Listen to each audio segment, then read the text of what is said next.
What is Hermeticism?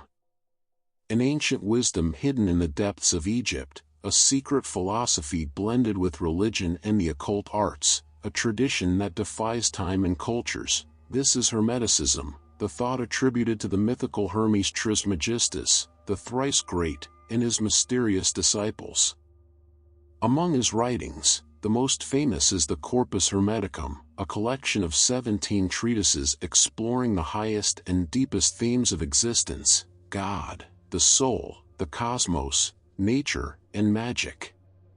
But Hermeticism is not limited to this. It also includes works on astrology, alchemy, and magical medicine, which circulated in the medieval age under the name of Hermes or other legendary figures.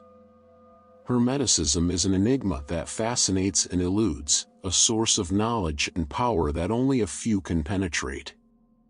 As we have seen, in fact, Hermetic philosophy presents the traits of an ancient sapiential tradition, in which knowledge is transmitted as a revelation from master to disciple. Often the writings take the form of dialogues, or by immediate illumination from the god Hermes, and then translated into an operativity aimed at the transformation of reality.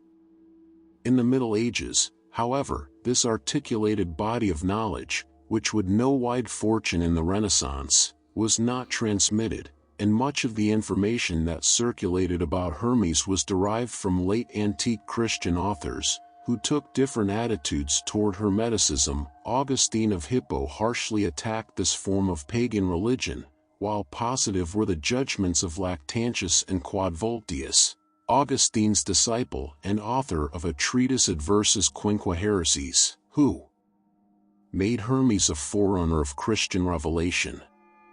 The Asclepius. The only philosophical work attributed to Hermes in the Hellenistic age that was read and commented on in the Middle Ages is the Asclepius, a translation of a Greek original that has come down to us in a fragmentary way, precisely through the work of Lactantius, entitled Logos Teleos, Perfect Discourse, usually dated around the 3rd century. The aim of the work is the teaching, obtained by revelation, of a mysterium, which will allow the disciple access to gnosis.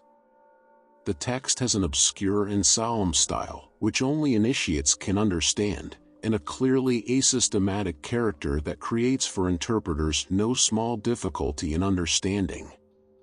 The proposed message is that the concept of gnosis is closely related to an overall view of God, the world, and man, which is told to the disciple to inspire devotion in him.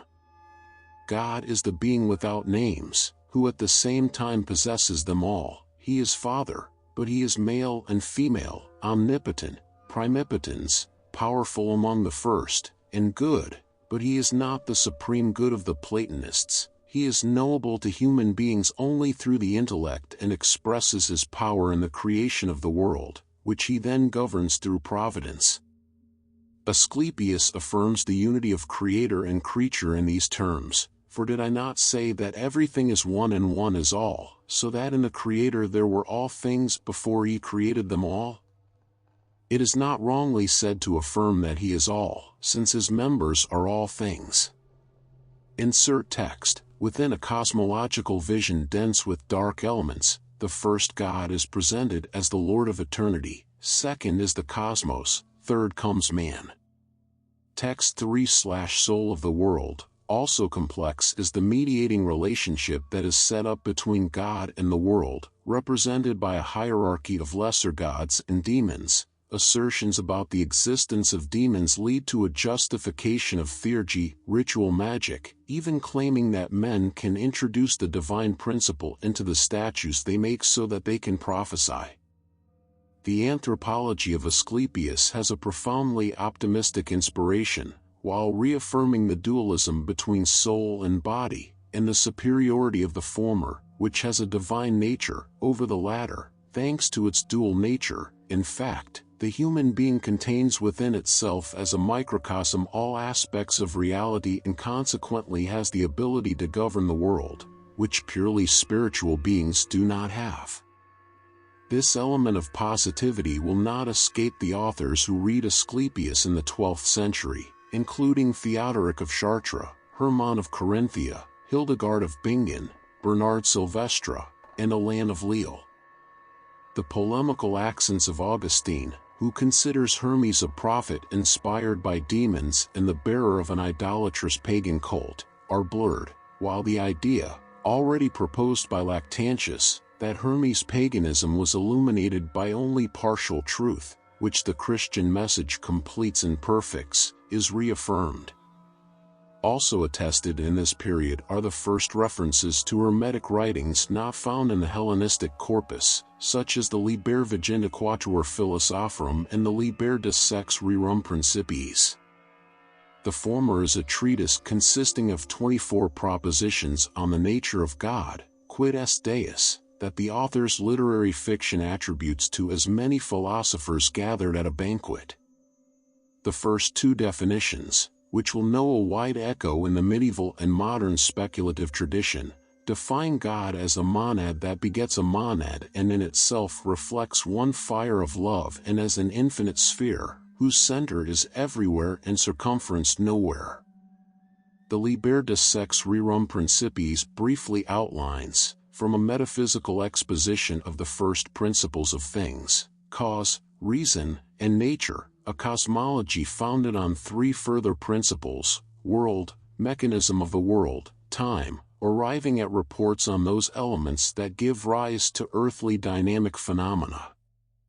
The hermetistic structure that underpins such a system allows us to identify the work's Neoplatonic inspiration, and the lack of any element directly traceable to Christian doctrine confirms the author's conviction that he is reporting secret truths far older than Revelation.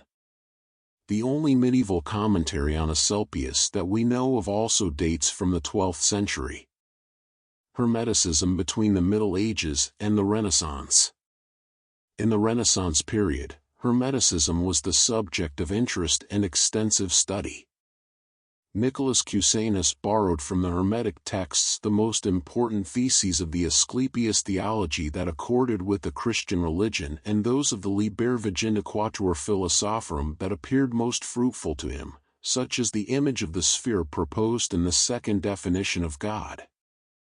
It should also be recalled that the very wide dissemination of the Hermetic doctrines in the Renaissance occurred thanks to the translation from Greek of the Corpus, or rather, of the first 14 treatises, carried out by Marsilio Ficino on commission from Cosimo de' Medici in 1463, and in relation to the increasing importance acquired by the Platonic and Neoplatonic-inspired works translated in the same period.